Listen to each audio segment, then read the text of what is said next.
ఎన్నికల మేనిఫెస్టో అందరి దగ్గర ఉంటుంది. ఫైనాన్షియల్ ఉన్నాయి, నాన్ ఫైనాన్షియల్ ఉన్నాయి. నాన్ ఫైనాన్షియల్ అన్ని కంప్లీట్ చేయాల్సిన బాధ్యత యంత్రాంగం పైన ఉంది. అది కూడా మీరు గుర్తుపెట్టుకోవాల్సిందిగా నేను కోరుతున్నా. మీరు కలెక్టర్స్ అనేవాళ్ళు ఓన్లీ ఆఫీస్లో కూర్చోవడం కాదు, ఫీల్డ్ విజిట్స్ ఉండాలి, రిమోట్ ఏరియాలో వెళ్ళాలి. అది ఎప్పుడు తర్వాత కూడా భావితరాలు మాట్లాడుకుంటారు, పలానప్పుడు పలానా కలెక్టర్ మా ఊరికి వచ్చారు అనేది దే విల్ రీకలెక్ట్.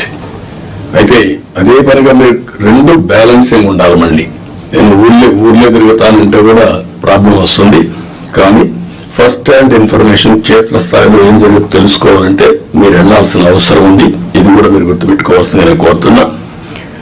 ఒక కలెక్టర్సే కాదు, మినిస్టర్స్, ఇక్కడ senior secretaries, head of the departments, ప్రతి ఒక్కరికి కూడా ఫీల్డ్ అసెస్మెంట్ మీకు ఉండాలి.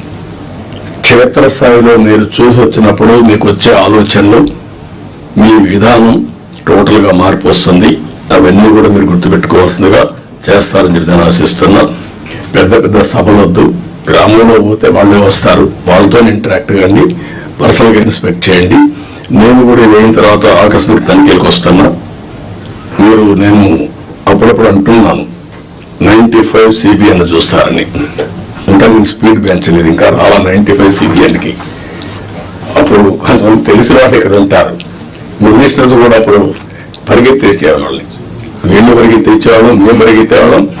ఆఫీసర్లు అయితే చాలా ప్రైడ్గా ఫీల్ అయ్యారు.